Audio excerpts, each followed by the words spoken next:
Bismillah, assalamualaikum, masih bersama Tony di Fakta Sejarah. Semua nama di cerita ini sudah disamarkan. Kejadian di Jawa Tengah pada tahun 95. Seorang pria bernama Muji, berusia 45 tahun, menemukan sebuah buku catatan tua berisi tulisan tentang pesugihan milik bapaknya. Sebut saja Anggodo, 70 tahun saat kejadian itu. Buku itu mencatat semua tumbal yang telah dikorbankan selama puluhan tahun demi kelancaran bisnis dan kekayaan keluarga.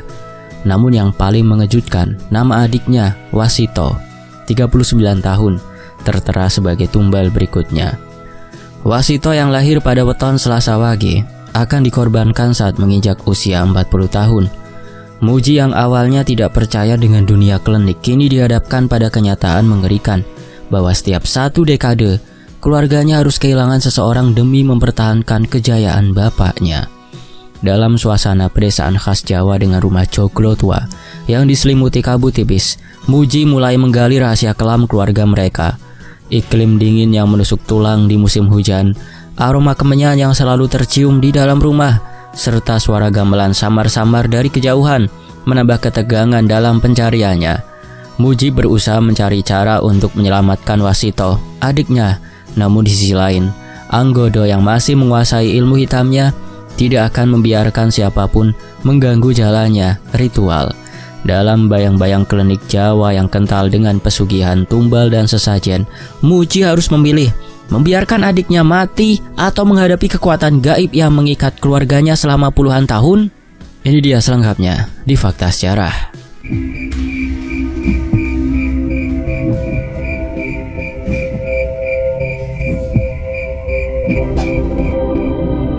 Langit sore mulai memerah ketika Muji melangkahkan kakinya memasuki rumah joglo tua yang telah lama tak ditempati. Rumah itu masih berdiri kokoh meski kayu yang ada di pojokan rumah sudah dipangan rayap dan aroma kayu tua bercampur debu memenuhi udara.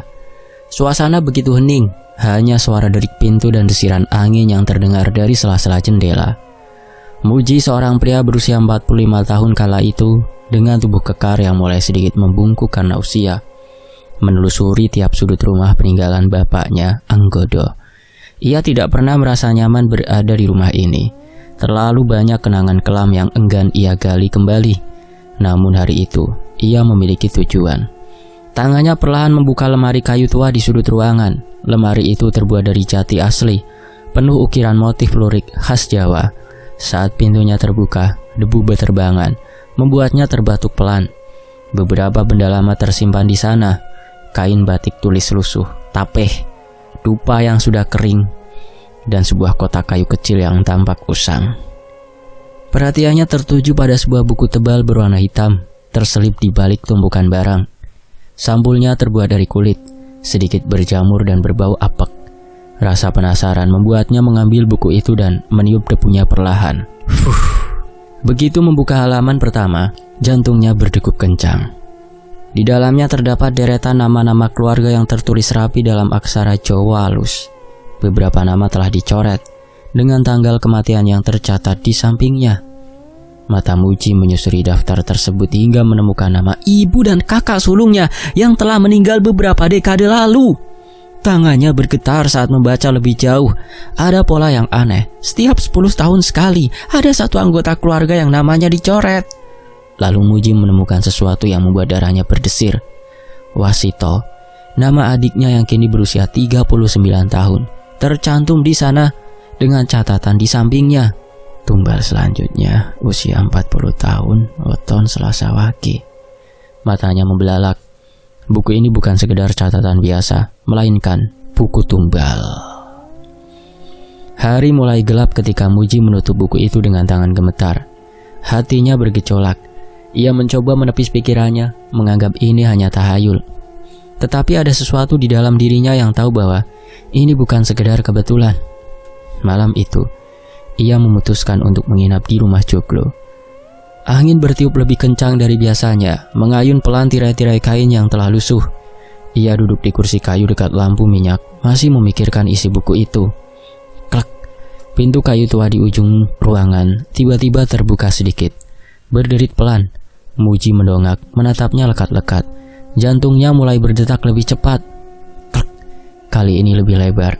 Seakan ada seseorang yang mendorongnya dari luar. Angin dingin menyelinap masuk, membawa aroma anyir yang menyengat hidungnya.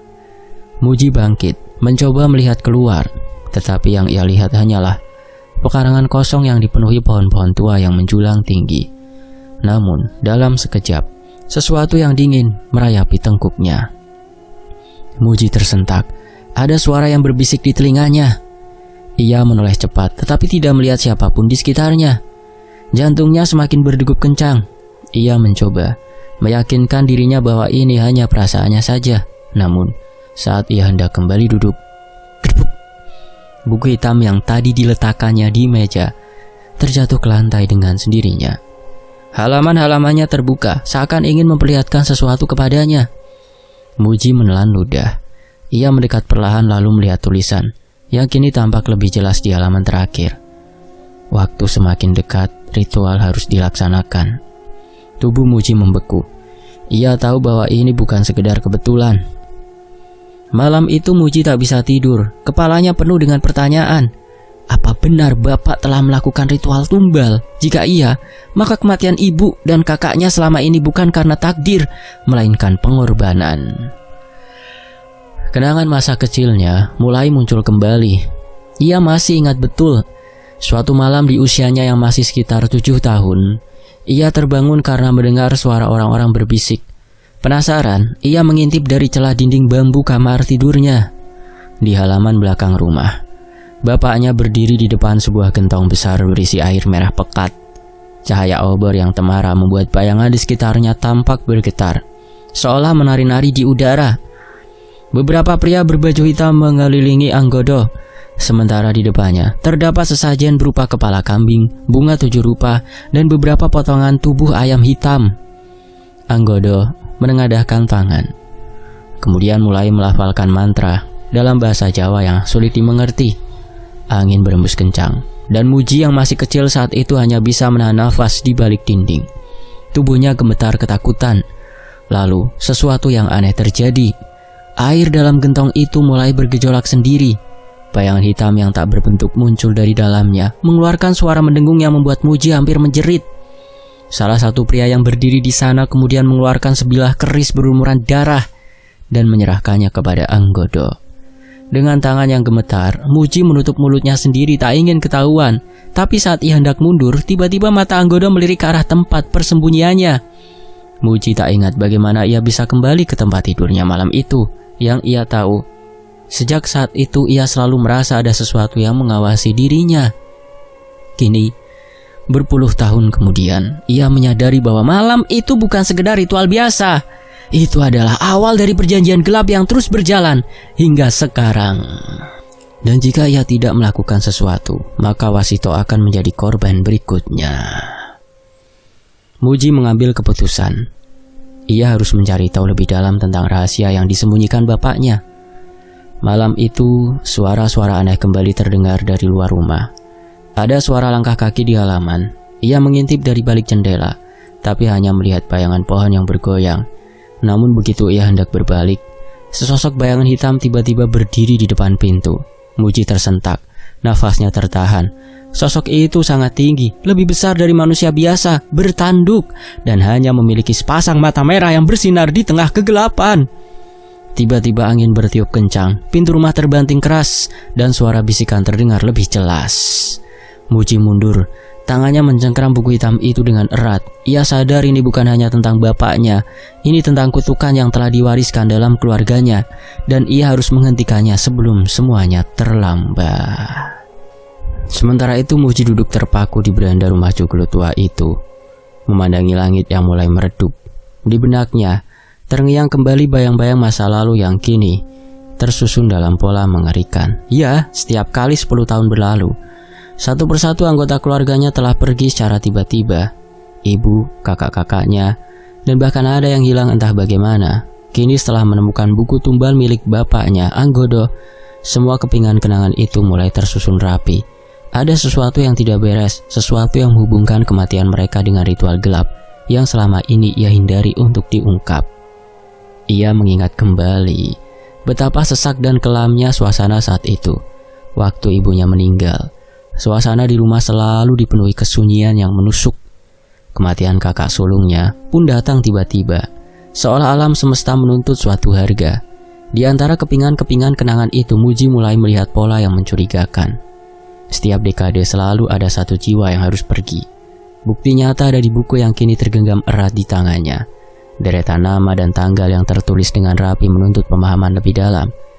Keesokan harinya, dengan tekad untuk mengungkap rahasia yang selama ini disembunyikan, Muji memutuskan untuk mencari penjelasan dari orang-orang tua di desa.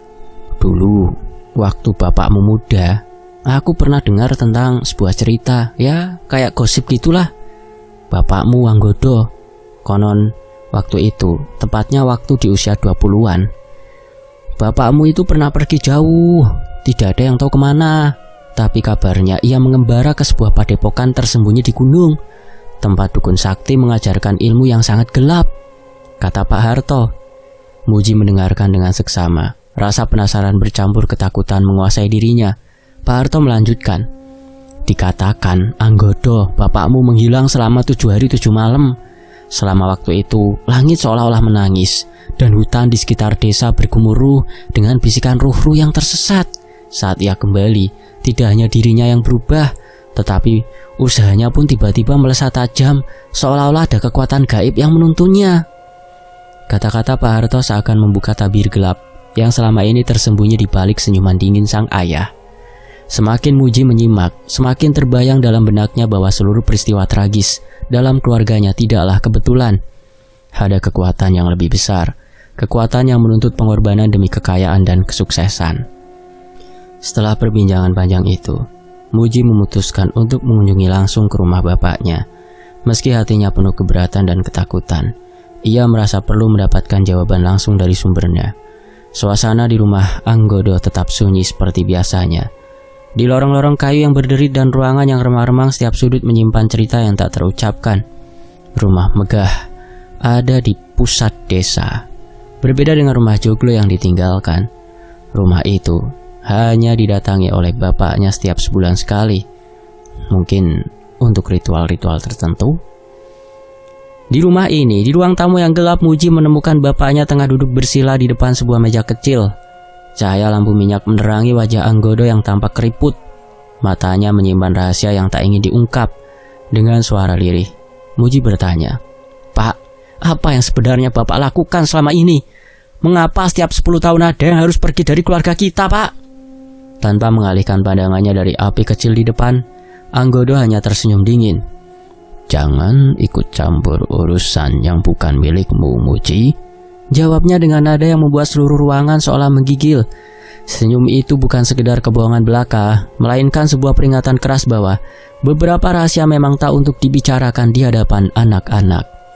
Hati Muji hancur mendengar jawaban itu, namun ia tak bisa berhenti bertanya. Di dalam dadanya berkecamuk perasaan antara keinginan untuk tahu dan ketakutan akan kebenaran yang mungkin terlalu mengerikan untuk diterima. Namun jawaban bapaknya sudah cukup untuk menanamkan benih keraguan dan kekhawatiran mendalam. Waktu seolah berjalan lambat saat Muji meninggalkan ruang tamu itu. Dalam perjalanannya ke rumahnya sendiri di ujung gang desa yang masih satu RW dengan Anggodo, ia masih terus terbayang senyum dingin bapaknya dan kata-kata yang terucap begitu singkat namun penuh makna. Di luar, malam sudah semakin pekat dan embun mulai turun menyejukkan udara. Namun kesejukan malam itu tidak mampu menenangkan kegelisahan di dalam hati Muji. Sesampainya di rumah, Muji berusaha mengumpulkan pikirannya. Ia duduk di depan meja kecil sambil mencoba mencatat segala hal yang baru saja ia dengar dan rasakan. Namun sebelum sempat ia menyusun kalimat, suara-suara aneh mulai terdengar dari luar jendela. Suara gamelan, lembut namun menggelegar, seakan datang dari dunia lain. Nada-nada musik itu tak seperti gamelan biasa yang pernah ia dengar saat upacara adat atau tanggapan warga desa. Ada sesuatu yang gaib dan menakutkan dalam setiap dentingan yang terdengar. Tanpa sempat ia menutup buku catatan milik bapaknya, Muji merasakan hawa dingin menyusup ke dalam kamar. Ia menoleh keluar, dan bayangan hitam mulai menari-nari di pekarangan rumah. Bayangan itu bergerak perlahan seolah-olah mencari-cari sesuatu. Di balik kegelapan, sesekali terlihat sosok yang samar, hampir seperti siluet manusia yang melayang, namun selalu menghilang sebelum ia bisa mengenali wajahnya. Ia mengecek kamar anak-anaknya satu persatu, dan menengok istrinya yang sedang tertidur lelap di kamarnya. Semuanya dalam keadaan baik. Di pagi yang kelabu setelah malam yang penuh kegelisahan dan bayangan-bayangan kelam yang terus menghantui ingatannya, Muji merasa bahwa kebenaran tentang kutukan keluarga dan rahasia gelap bapaknya tidak bisa lagi dihindari. Dengan hati yang berdebar dan tekad yang semakin menguat, ia memutuskan untuk mencari seseorang yang dipercaya mengetahui sejarah mistis bapaknya itu. Pak Jangkung menatap Muji dengan mata yang tajam, seolah-olah mencoba menembus kalbunya. Suaranya serak dan lambat, seakan mengalir bersama aliran waktu. Ia berkata, "Cerita yang kau bawa ini bukanlah hal baru. Dulu nenek moyang kita pernah percaya bahwa di puncak bukit di sebelah timur desa itu ada sebuah padepokan ilmu hitam yang berasal dari zaman Mataram kuno. Tempat itu bukan sekedar bangunan. Ia adalah pusat pemujaan makhluk gaib yang memiliki kekuatan untuk menghadirkan kekayaan yang melimpah, asalkan pengorbanan dengan darah tak terhindarkan telah diserahkan." Muji mendengarkan dengan seksama. Pak Jangkung melanjutkan, "Konon pada masa itu, para pendekar dan pemuka istana menjalin perjanjian dengan kekuatan di balik dunia ini. Mereka percaya bahwa dengan menyerahkan tumbal darah, para makhluk gaib akan memberikan restu dan kemakmuran. Namun tidak sedikit pula yang terjerumus dalam kegelapan. Cerita ini bukanlah dongeng belaka. Ada kisah tentang seorang pemuda yang katanya adalah bapakmu, Anggodo. Konon ketika ia masih muda, ia pergi ke padepokan itu dan membuat perjanjian darah dengan makhluk yang menghuni sana. Perjanjian itu telah mengikat nasib keluargamu. Setiap 10 tahun, satu jiwa harus berkorban agar kekayaan dan kemakmuran terus mengalir." Kata-kata itu seolah menghantam Muji dengan kekuatan yang mengejutkan. Ia mengingat kembali segala keanehan dan tragedi yang telah menimpa keluarganya. Setelah perbincangan yang panjang dan penuh muatan makna, Muji keluar dari gubuk Pak Jangkung dengan pikiran yang semakin penuh dengan pertanyaan. Ia tahu bahwa untuk memahami kutukan yang telah mengikat keluarganya, ia harus melihat langsung ke sumber kegelapan itu. Padepokan ilmu hitam yang terletak di puncak bukit sebelah timur. Meskipun firasat buruk terus menghantui setiap langkahnya, keingintahuan dan keinginan untuk menghentikan lingkaran tumbal dalam keluarganya mengalahkan segala rasa takut. Dengan begal seadanya dan secercah air yang pernah disarankan oleh Pak Jangkung, Muji pun mulai perjalanan menuju puncak bukit. Jalan setapak yang ia lalui terasa sunyi dan menyimpan keheningan yang mencekam. Setiap langkahnya didampingi oleh desir angin yang seolah membisikkan rahasia masa lalu. Sementara pepohonan yang rimbun menghalangi sinar matahari, menciptakan bayangan-bayangan yang menari di sepanjang jalan. Semakin jauh ia melangkah, udara semakin dingin dan lembab. Langit yang tadinya cerah perlahan berubah menjadi kelabu. Mendung menyelimuti setiap sudut cakrawala, seolah alam pun turut merasakan beratnya rahasia yang akan diungkap. Di antara rimbunnya dedaunan dan ranting pohon, sesekali Muji merasakan pandangan sesuatu yang mengamati dari kejauhan. Di sana, di balik kelamnya bayangan, sesosok bentuk besar berwujud hitam menyelinap dengan gerak yang lambat, namun penuh perhitungan. Bayangan itu seakan menyadari kehadiran Muji, namun selalu menjaga jarak, seolah ditakdirkan untuk menjadi saksi bisu dari perjalanan menuju kegelapan. Muji akhirnya tiba di depan pintu masuk padepokan yang sudah lama terbengkalai. Meski bangunannya tampak rapuh dimakan usia, aura mistis yang mengelilingi tempat itu terasa sangat kuat. Seolah-olah kekuatan masa lalu masih menempel pada setiap batu dan kayu yang tersisa. Langit mendung menyelimuti puncak bukit tempat padepokan itu berdiri, dan angin dingin seakan berbisik membawa kenangan akan ritual-ritual kelam yang pernah terjadi di sana. Dengan langkah ragu namun penuh tekad, Muji mendorong pintu kayu besar yang sudah lapuk. Begitu melangkah masuk, ia disambut oleh pemandangan yang membuat jantungnya berdegup kencang. Di sudut-sudut ruangan terdapat bekas-bekas sesajen yang tersusun rapi. Sisa dupa yang masih mengeluarkan aroma menyengat meskipun waktu telah lama berlalu, dan tumpukan tulang belulang yang terkubur setengah di bawah debu serta reruntuhan benda-benda ritual. Suasana ruang itu penuh dengan keheningan yang mengerikan, seolah-olah setiap sudut menyimpan rahasia yang tidak ingin dibangkitkan kembali. Di tengah ruangan yang remang-remang, Muji melangkah hati-hati mendekati sebuah altar batu yang terpahat dengan ukiran simbol-simbol kuno. Di situ ia merasakan getaran aneh, seperti tatapan yang menembus jiwanya. Tak jauh dari altar itu, di bawah bayang-bayang dinding yang retak, muncul sosok seorang pria tua dengan raut wajah keras dan mata yang seakan menyimpan ribuan cerita. Pria itu adalah dukun penjaga padepokan yang rambutnya sudah memutih dan kulitnya keriput, namun suaranya tegas dan penuh kewibawaan. "Aku tahu siapa dirimu, dan aku juga tahu mengapa engkau di sini," ucap sang dukun dengan nada serak namun mengandung kekuatan. Muji menelan ludah, lalu duduk di hadapan dukun itu dengan perasaan campur aduk antara takut dan ingin tahu. Tempat ini adalah saksi bisu dari perjanjian darah yang telah dibuat sejak zaman lalu. Di sini para pemuja ilmu hitam menyembah makhluk yang memberi kekayaan dan kemakmuran, namun dengan harga yang sangat mahal, darah dan jiwa. Aku tahu bapakmu Anggodo datang ke sini ketika ia masih muda, dan ia membuat perjanjian yang mengikat keluargamu dalam nasib yang kelam. Kau mungkin telah mendengar bisik-bisik tentang keanehan yang selalu menyertai setiap generasi, tentang setiap pengorbanan yang terjadi setiap 10 tahun kan? Namun percayalah, perjanjian itu tak akan bisa dibatalkan dengan cara yang mudah, hanya dengan pengorbanan yang lebih besar. Mungkin, tapi itu tak sebanding dengan keinginan untuk menghentikannya. Lihatlah patung persembahan itu. Ia seakan menatap setiap pengunjung yang berani mengganggu perjanjian yang telah dibuat. Simbol-simbol itu bukan sekedar hiasan. Mereka adalah pengingat akan janji yang harus ditepati. Jika kau berani melawan, ingatlah, bukan hanya adikmu Wasito yang akan mati, bukan hanya satu jiwa yang harus kau lepaskan. Jika kau melawan kekuatan ini, seluruh keturunanmu akan terhapuskan dari muka bumi, habis tak tersisa. Ini adalah hukum yang tak bisa diingkari, dan perjanjian yang tak bisa dibatalkan tanpa pengorbanan yang lebih besar lagi dari yang pernah dibayangkan. Suasana semakin menegang. Muji merasa seolah-olah dinding-dinding padepokan itu hidup, menyaksikan setiap gerak-geriknya. Bayangan patung batu itu seolah-olah mengikuti setiap tatapannya. Matanya seolah berbisik dengan bahasa yang tak bisa dipahami oleh manusia biasa. Dukun tua itu berdiri lebih dekat. Matanya menatap tajam ke arah Muji seakan ingin menembus jiwa anak itu. "Kau harus mengerti, Muji. Kekuatan yang telah mengikat keluargamu tidak akan pernah melepaskan begitu saja. Jika kau mencoba untuk menghentikannya, konsekuensinya akan jauh lebih besar daripada yang bisa kau bayangkan. Ini adalah nasib yang telah ditentukan sejak lama, yang dibuat oleh bapakmu sendiri. Dan perjanjian ini tidak bisa diubah kecuali dengan pengorbanan yang menghancurkan segala-galanya yang telah bapakmu dapatkan. Dan mungkin juga nyawa bapakmu sendiri."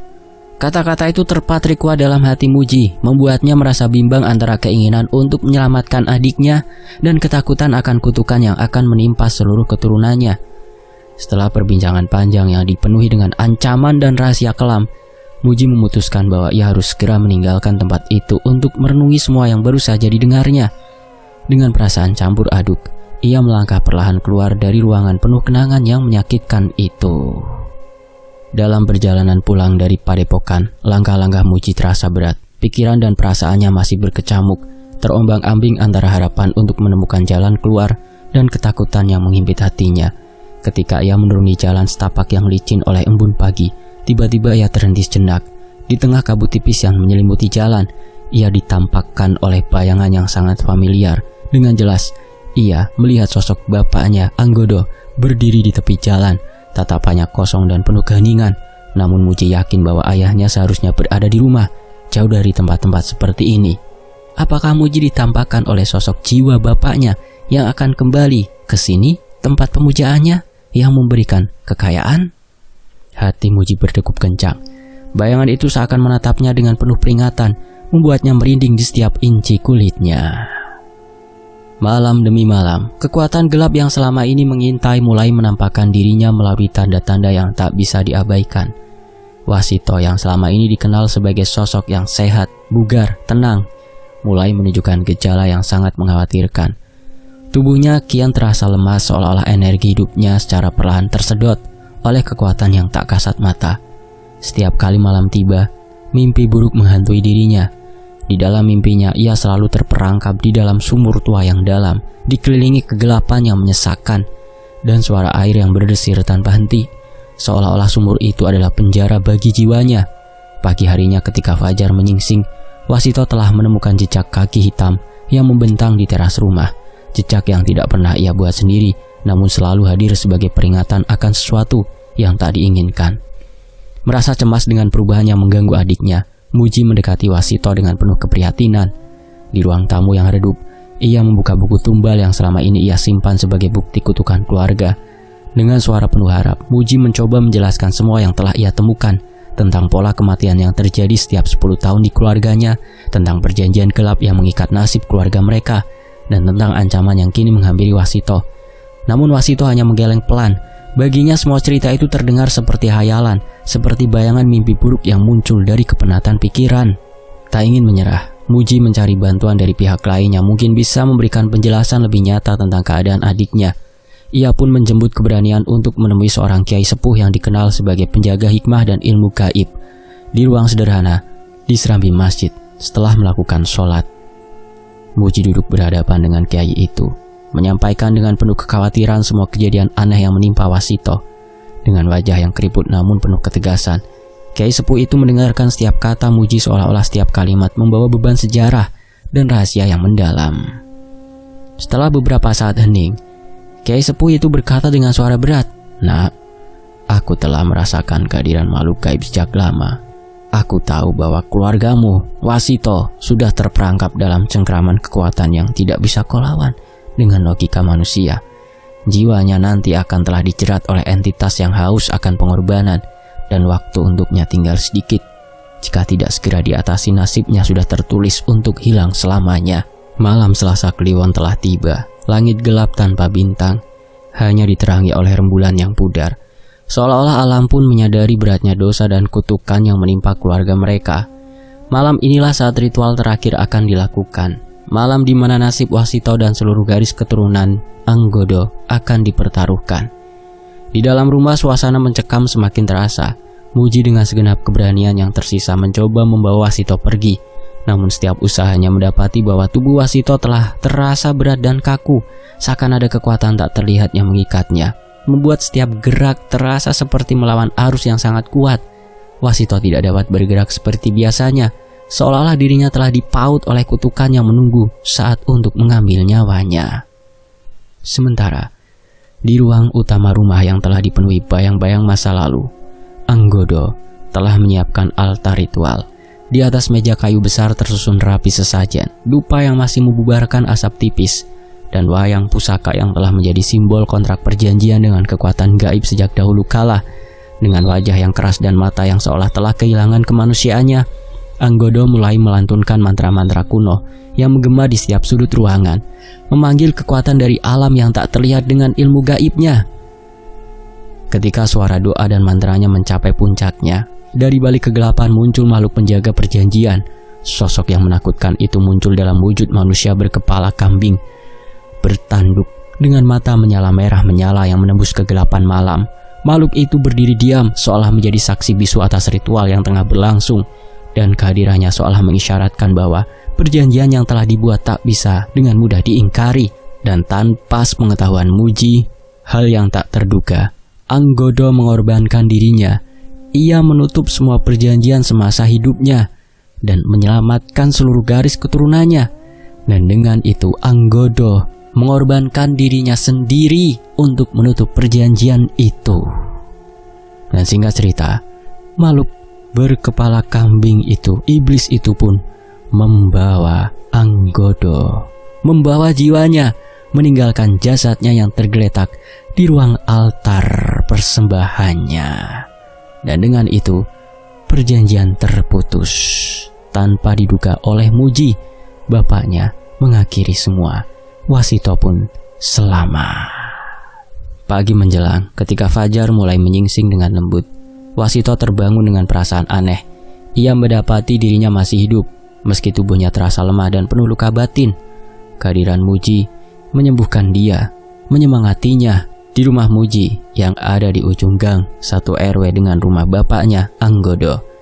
Di sisi lain, rumah joglo milik Anggodo yang digunakan untuk tempat ritual kini terbakar sendiri tanpa sebab yang jelas. Api yang menyala dengan sendirinya melahap bangunan tua itu, mengubahnya menjadi tumpukan abu yang tersapu angin. Aroma hangus dan asap tebal menyebar ke seluruh pelosok desa. Asap itu menimbulkan bayangan sosok iblis berkepala kambing. dan hilang menyebar ke seluruh pelosok desa, seolah menjadi pengingat bisu tentang peristiwa kelam. Dengan demikian, kutukan yang telah mengikat keluarga Anggodo berpuluh-puluh tahun akhirnya menemui titik akhirnya dengan pengorbanan sang empunya, sang pelaku ritual. Masih menjadi misteri di kepala Muji, bagaimana bapaknya tersadar sehingga dia sendiri yang menutup perjanjian itu selesai. Demikianlah sebuah kisah dari Bang Muji. Semoga berkenan. Anggap saja sebagai cerita horor biasa, hanya dongeng misteri belaka. Sampai jumpa di kisah lainnya, tetap di Fakta Sejarah. Alhamdulillah.